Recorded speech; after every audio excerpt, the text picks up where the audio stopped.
This is Triple T's, aka Tevin Thoughts and Takes podcast. So we back with another video. This will be episode 5, and the topic of discussion today would be how to start a fitness journey. So I'm gonna be basically explaining to y'all how I would plan my fitness journey at the beginning of 2026 as a beginner. If I'm someone completely new to the gym, this is how, with knowing everything that I know now, with all of my experience of weightlifting and bodybuilding and powerlifting, calisthenics, all types of shit, with all the knowledge that I have now, I would do things a lot differently when I began working out as a young nigga.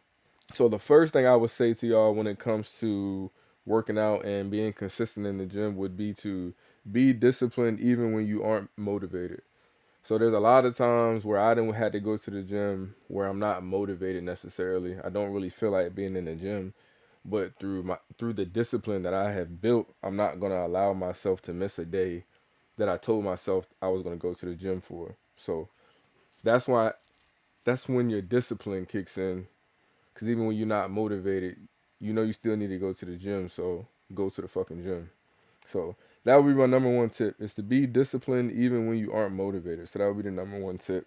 So next, I would say that fitness starts with diet, and I would say 70% your dream physique is you dieting. 70% of your physique, your dream physique, would be dieting. 70% of that, in my opinion, and 30% of that would be working out, cardio, the things that you do in the gym, shit like that. So when it comes to your dream physique, when it comes to losing or gaining weight, diet 70%. That is your diet, I promise you. And then 30% of that is just getting your ass in the gym and getting some type of workout routine. So a lot of people don't know poor health and diseases all come from poor diet, poor health, being unhealthy. That's what causes diseases. So things like a heart attack, cancer, diabetes, stroke, high blood pressure, all of those things come from being unhealthy. All of those things come from having a shit diet. A lot of people don't really understand that. A lot of people don't take that shit as serious as they should. But you should take that very seriously. If you want to live a healthy life, that shit comes from the food that you put into your body. Think about it like this: you're not gonna sit there and put some bad gas in your car. And I know that shit kind of sound cliche, but it's the truth. You're not about to put no fucking bad gas or no bad oil or bad any type of fluid in your vehicle. So why would you do it to your body? You only get one body. Your body is your temple. You're supposed to take care of it. So I never really understood that. Like I understood that I didn't understand how people didn't understand that because I caught on to that as a young nigga. Like when I joined the military, probably pretty much all throughout my life, I've always eaten healthy. And it's because in the black community and especially in my family, my dad died of a heart attack, diabetes runs in my family, stroke runs in my family, all of those types of diseases run in my family. And the root of that is probably like trauma and bad food for real, for real. Because stress also kills you as well. Stress also causes those same types of diseases. A lot of people don't take that into consideration either, but that's another fun fact of the day. Stress quite literally kills you. So keep that in mind. You cannot outwork a bad diet. So no matter how much you go to the gym, no matter how much you work out, you will never be able to outwork a bad diet. Health and wellness starts with your diet. I keep harping on that because it is so important. Your diet, what you put into your body, what you use to fuel your body. That should be your number one. That should be everybody's number one goal in the year of 2026 is to eat cleaner, eat better, have a healthier diet. You will live longer. What other bonus or benefit do you need to have in order to do something? You literally live longer if you eat healthier and if you work out. That shit is that fucking simple. Next, so if I was writing out a workout routine for somebody as a beginner, I would say go to the gym at least 3 to 5 times a week. Preferably, if you're a beginner, go 3 times a week. That is all you need. Monday, Wednesday, Friday. That's it. That's all you need. And if Set days out where you go to the gym in the morning.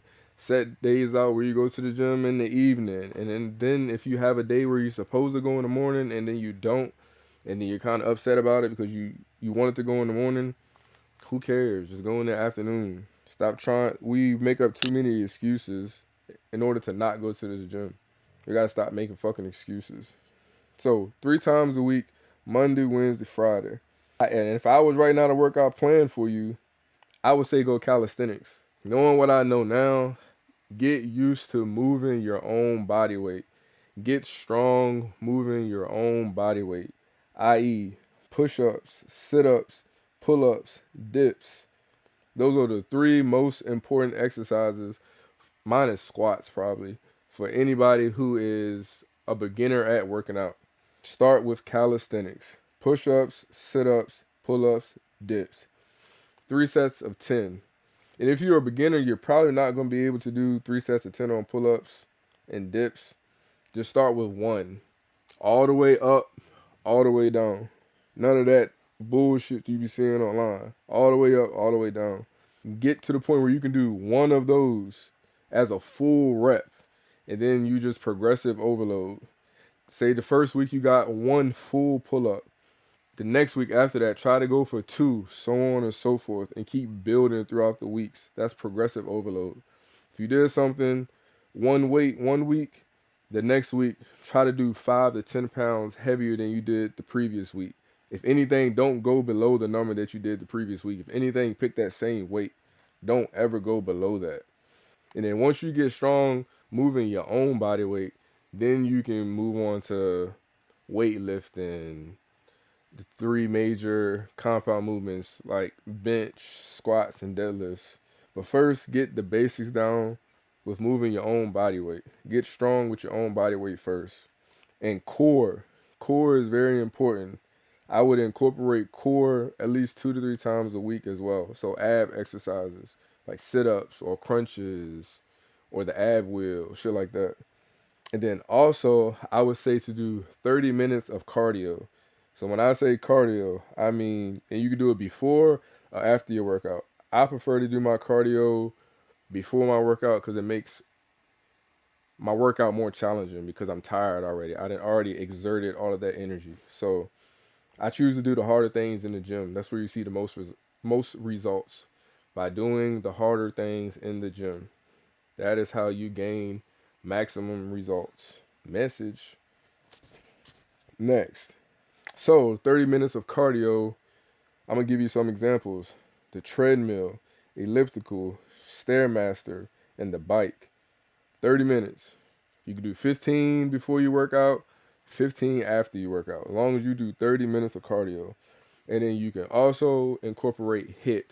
So HIIT is high intensity interval training. HIIT. That is just basically a bunch of different exercises in one round. So say for example, somebody who's a beginner, you can do a HIIT workout with push-ups, sit-ups, pull-ups, and dips. So 10 push-ups, 10 sit-ups, say 5 pull-ups, 5 dips. Do one round. One round is 1 set, and you do 3 to 4 sets of that. So you'll do 3 to 4 sets of push-ups, sit-ups, pull-ups, and dips. That's what you consider a HIIT workout, because after one workout, you're going right into another workout. After you finish that, you're going right into another workout, so on and so forth. Then you'll take a break, short break, anywhere from 30 to 45 seconds, and then you go right back into another round. So that's HIIT. I personally enjoy doing HIIT exercises. That's my shit. So, and then after you finish your workouts, and then after you finish your core exercises, I would say do 10 minutes in the sauna. That's it. 10 minutes in the sauna. And even I'm getting better at that now, that I'm starting to sit in the sauna more after my workouts. And the sauna all you need is 10 minutes, and the sauna is really good for you. So I'm gonna tell y'all some of the benefits from sitting in the sauna. So stress relief, 'cause you know a lot of y'all be stressed the fuck out. Y'all baby daddies be stressing y'all out.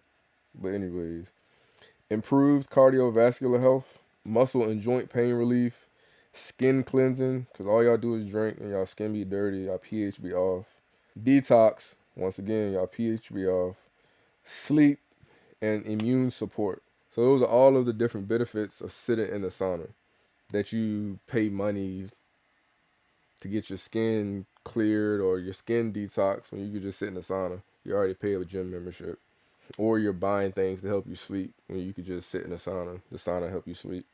And stretch. Stretch, stretch, stretch. That is something that I wish I would have done a lot more when I was younger was stretch. I now see the importance of stretching after every exercise, well, not every exercise, but after every workout. If you stretch after exercises, that will help to reduce soreness in your muscles. So stretch and warm up before you do a workout as well. Dynamic warm ups like high knees, karaoke, burpees, things to warm your body up. Not necessarily stretching, but warming up. Stretching is more so for when you're trying to cool down. So, dynamic warm ups before your workouts, stretch after your workouts. And there's no such thing as a bad workout. So, if you don't, once again, if you don't feel like going to the gym, but you end up going to the gym and say you did half of the workout that you had planned for yourself that day, that's still a good workout. You still went to the gym. There's somebody out there who chose to be lazy and not go to the gym. But no, that's where your discipline kicked in. Discipline, and you still went to the gym. Even though it might not have been the best workout, but it was still a workout nonetheless. And I've noticed a lot of the times when I really don't feel like going to the gym and I really don't feel like working out, they be my best fucking workouts. Honestly, and I've said that shit for years, but I guess I never really put it into perspective. But because once you get there at that point, it's you kind of ask yourself, what the fuck is the point of being shitty about being in the gym now? I'm just here, so I might as well just take out the energy. That's really how I look at it. If I'm mad and I'm in the gym, I just take my energy out on the weights. Real shit. I just transfer that energy into something positive. All of that negative energy that I might be carrying because something or someone might have pissed me off, I take all of that negative energy and put that shit into the weights. And that shit work every time. But then when I get from the gym and I still be mad, that's when you know shit about to get fucked up. When I'm still mad after a workout, yeah, you done really pissed me off. But anyways, and rest and recovery. Rest. Recovery is like stretching or cold plunging, sauna, things like that. That's recovery. But rest, sleep. Sleep is important. Sleep is when your muscles grow. Sleep, diet. I would say diet is the most important. Then it's sleep and then gym in order to get your dream physique. Like rest and recovery, then gym. And you just gotta work hard in the gym. Don't be in the gym bullshitting. That the gym is not a place that you go to half-ass. If you in there, why not give it your best? And your best might not always be 100%. Your best for that day might have been 60, but you still did the shit. So this is just how I look at things. Consistency. Be consistent. Consistency is the key to life. It is the key to everything. Just be consistent with going to the gym. Like I said, there's no such thing as a bad workout. So just take your ass to the gym even when you don't feel like it. And something that will help you not bloat or something that will help you burn fat, walk a 10-minute walk after every meal to help your meals digest, to help so you don't bloat. 10-minute walk after every meal. Moving around after you eat helps digest your food. Remember that. And some different supplements that I would recommend that I personally take myself would be a B12, which is just like an energy boost. It turns your food into energy, I believe. A fish oil, which that's good for your heart health. When you think of fish oils, think of heart health. Creatine, that's just for recovery, to speed the recovery process, to help give you energy on those days where you're kind of lacking around. Creatine will help boost your energy. Magnesium. Magnesium is by far the best supplement that anybody could take in life. Magnesium and creatine. So if you don't take anything from this video, take creatine and magnesium.